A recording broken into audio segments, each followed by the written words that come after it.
Ladies and gentlemen, I do not think You are ready to look at this game I have for you today. Um, when I saw this, I just couldn't believe my eyes, and like the title says, I was just speechless when I saw this game, and it was a crazy back and forth game played between two 300 rated players on chess.com. And the moves will really speak for themselves. Honestly, some moves were great, some moves were bad. The whole game was just a just a sneak peek, or just like a kind of a look into the mind of a 300, which I always enjoy making these videos, so I hope you guys enjoy.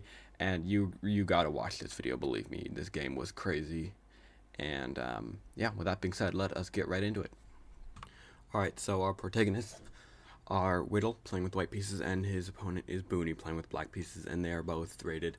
This is their actual rating. They are rated 376 and 378. So, when I say I'm speechless, when I saw this game, speechless was like an understatement. I mean, this game was like, it was just insane. I mean, just all I can say is buckle up and get ready for just unexpected moves. Okay, that's all I'm going to say. Okay, so we have e4, e5, and queen h5. So right around this point, you know that you're dealing with 300s, right? I mean, even like 600s will do this. Actually, when you go on chess.com, when I saw this game and I saw this queen h5 move, actually, chess.com calls this the wayward queen opening, so that's kind of funny. Because it's just, that's like what it is. It's just like this queen that's out there. It's not even doing anything yet.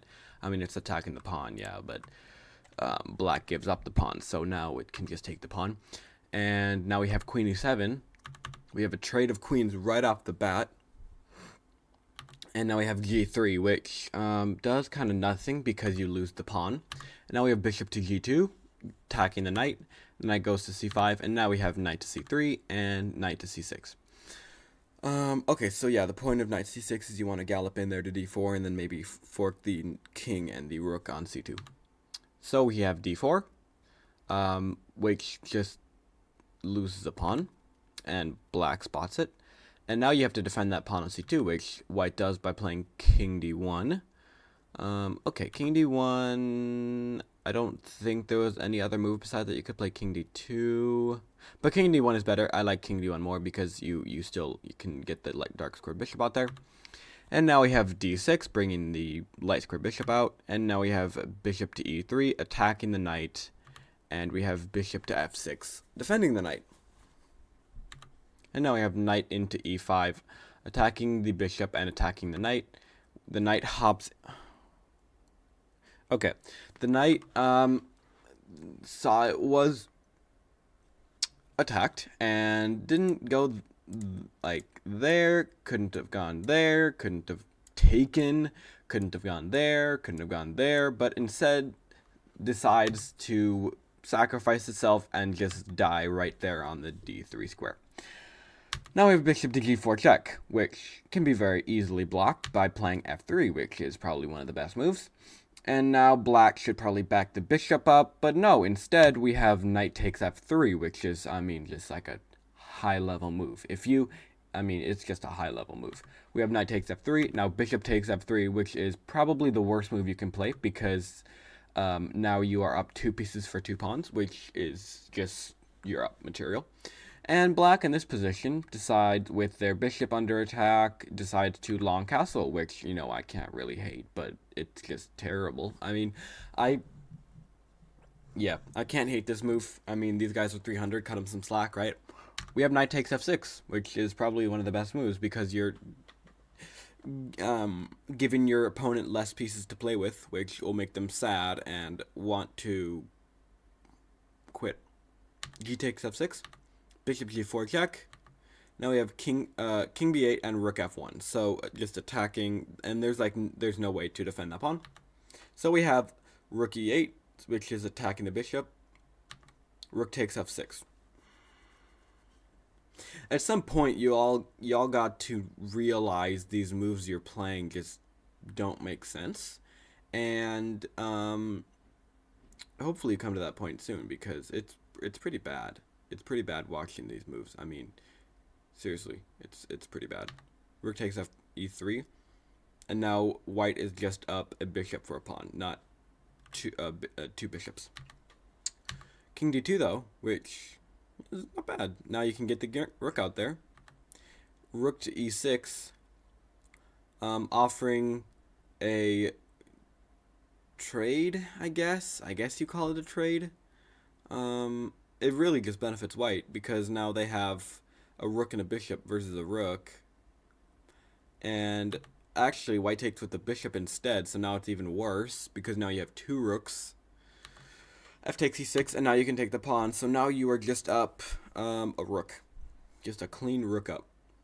And now white's idea here is to play rook e1 and trade the rooks. We have h5, which does nothing. Rook at e1. So the idea here is just to trade the rooks. We have king c8 trying to prevent that, but also not doing anything to prevent that. Now we have rook e8 check, takes, and now we have king d7, and now we're just going to hunt all the pawns, which is a good idea. c5, rook takes h5, we have b5, rook h7 check, now you're going to win that pawn on a7, now we have b4, now we have h4, now you're going to start pushing c4, d takes c4. Okay, so if you, I don't know, I'm not going to do another sample size thing because that thing really doesn't play out the way I want it to, but I mean, all I have to say is no one in their right mind should be playing this move, even if you're 300. I mean, if you're 300, I mean, it's a different story. Y'all are built different. I mean, you guys just have a different mind. I'm nothing against you. I'm just saying you guys are special in your own way. D takes c4, and now we have king c5, h5, and now we just push the pawn, which is fine. d4, and okay, so in this position, mate is pretty much inevitable. I mean, you can queen, and then you can maybe make another queen if you really don't know how to do anything else. I mean, let me see how fast it would go. So here, and if king goes, I don't know, here, we can give a check here. We could probably actually do a mate, actually, yeah, probably. Here. Yeah, so it's actually it's a 35, it's a mate in 6 here, which is like a mate in 20 for 300s, but, you know, whatever. This game ended in just 2 moves, guys. Are you ready? It's the most crazy ending ever, and when I saw this, I just could not believe it. I mean, it was just rather sad, honestly, for how crazy this game was. Because we have b3, a takes, king takes, and queen takes d4. And if you notice anything interesting about this position, first of all, black just has one piece, and it's the king. And now, the king is stalemated because the king has no legal moves, but is not in check. And so the game ends in a draw. When I saw this, I just could not believe my eyes. I felt rather bad for Mr. Whittle because he was up, at the end, he was up 16 points of material. He was up a queen, a rook, and 2 pawns. And yeah, I just could not believe my eyes when I saw this. And what a sad ending to such a hard-fought fight. And both of these players had, I don't know about both, but one player had definite chances of winning, and in the end made a fateful mistake. And I mean, yeah, it's rather sad, honestly. I mean, both sides blundered. Both sides blundered at some point, but I would argue one side blundered more than the other, but that's just my idea. Yeah, it's kind of a what's the word? Non-climactic ending to this fight that happened, but you know, there are good endings, and then there are bad endings, and then there are stalemate endings, which, you know, I just made that up.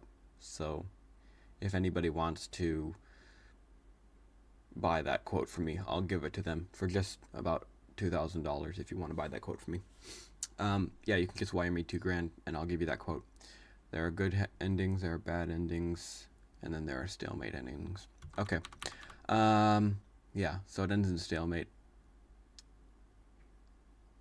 Yeah, I am speechless, just like this title says. Alright, I gotta get out of here. I gotta go walk this game off. I'll see y'all in the next video.